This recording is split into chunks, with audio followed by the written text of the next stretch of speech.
दोस्तों नमस्कार। गर्मी का मौसम आ गया है और गर्मी के मौसम में आप अपने डॉग को कुछ ऐसी चीजें खिलाइए जिससे कि वो हेल्दी रहे, मस्त रहे, मोटा तगड़ा रहे और सबसे बड़ी बात खाना प्रॉपर खाता रहे, बीमार ना हो। तो भाई ये चीजें बहुत ज्यादा जरूरी है और इसी सिलसिले में आपने टाइटल और थंबनेल में देखा कुकुम्बर। जी हाँ, खीरा, जिसे हम खीरा काकड़ी भी कहते हैं। ये खीरा जो है वो डॉग्स के लिए गर्मियों के मौसम में बहुत ही शानदार है। अब आप कहेंगे सर हम तो हमेशा ही खिलाते हैं, गर्मियों में ऐसा क्या शानदार है? तो भाई गर्मियों में मैं आपको फायदे भी बताऊंगा और नुकसान भी बताऊंगा, ठीक है? तो फायदों में अगर लें तो गर्मियों में नंबर 1 बात है कि ये वाटर कंटेंट का मोस्ट सोर्स है। इसमें 95% तक वाटर कंटेंट होता है। ये सोचने की बात है।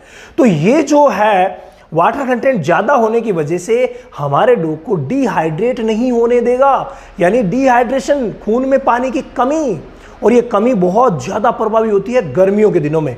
तो आप उस डिहाइड्रेशन को अगर रोकना चाहते हैं तो खीरा अपने डॉग को खिलाइए। आगे मैं बताऊंगा किस तरीके से और कितना खिलाइए। तो ये बहुत ज़्यादा ज़रूरी है। इसके अलावा इसमें बहुत सारे विटामिन और मिनरल्स भी होते हैं, जिसमें विटामिन के, मिनरल में अगर देखा जाए तो भाई मैग्नीशियम और पोटेशियम का ये बहुत ही अच्छा सोर्स है। इसके अलावा लो एनर्जी है तो किसी भी प्रकार की प्रॉब्लम करेगा नहीं, और विटामिन सी होने की वजह से ये इम्यूनिटी भी बढ़ाता है, एंटीऑक्सीडेंट का काम भी करता है। तो भाई 100 बातों की एक बात, आप अपने डॉग को कुकुम्बर यानी खीरा काकड़ी जरूर खिलाएंगे, लेकिन कब खिलाएंगे? इसे आप इस्तेमाल कर सकते हैं एज ए ट्रीट। खाना खाने से पहले भी दे सकते हैं, तो खाना खाने के बाद भी दे सकते हैं, कभी भी आप दे सकते हैं। लेकिन ध्यान रखिए वो ज़्यादा पकी हुई नहीं होनी चाहिए, एवरेज होनी चाहिए, ताज़ा होनी चाहिए। ऐसा ना हो 8-10 दिन से फ्रिज में पड़ी, आपने खाई नहीं और डॉग को दे दी, नहीं, ऐसा नहीं।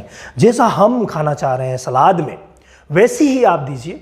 और उसके छिलके अगर उतार करके दे सकें तो भाई बहुत ही बढ़िया है। बाकी आप ऐसे भी दे तो चलेगा, लेकिन छिलके उतार करके दीजिएगा, उसका बहुत ही अच्छा रोल मिलता है। बीज आप चेक कर लीजिए, बीज छोटे होने चाहिए, बीज बड़े बीज नहीं होने चाहिए। इसके अलावा आप पपीज को मत दीजिए, ये नुकसान है इसका। पपी को अगर दिया जाता है तो कोई बाइट चोक हो सकता है, इसोफेगस में फंस सकता है और पपी के लिए बहुत बड़ा नुकसान हो सकता है। तो इसीलिए आप अपनी डॉग ब्रीड को पहचानिए और उसके हिसाब से छोटे छोटे पीसेस करके दीजिए। ये बहुत ही ज़्यादा ज़रूरी है। डॉग बड़े चाव से इसको खाता है, तो आप ये फायदे देख करके और आप देना शुरू कर दीजिए। अब बात करते हैं देना कितना है। तो भाई कितने की अगर बात करें तो वही 100-150 ग्राम दे दीजिएगा। हम वैसे जो तय करते हैं वो अगर जिसका जितना भी वजन है उसका 5%, 10% अगर आप जब तक देते हैं तो कोई प्रॉब्लम नहीं है। तो 5% को अपने दिमाग में रखिए। जैसे अगर मान लीजिए आपका डॉग जो है वो 10 किलो का है, तो 10 किलो का 5% कितना हुआ? कितना हुआ भाई? 50 ग्राम। तो आप 10 किलो वाले को 50 ग्राम अगर एक खीरा रोज देते हैं तो कोई प्रॉब्लम नहीं है, ये फायदा ही करेगा। एज ए ट्रीट इसे दिया जा सकता है, एज ए फूड इसे दिया जा सकता है, लेकिन ये खाने का कंप्लीट विकल्प नहीं है। ये ध्यान रखना। आप सोच रहे हो हमारे यहाँ तो खूब खीरे खिलाते रहो डॉग सर्वाइव कर जाएगा, विकल्प नहीं हो सकता है। फूड आपको देना ही होगा, लेकिन एज ए ट्रीट बहुत शानदार काम करेगा।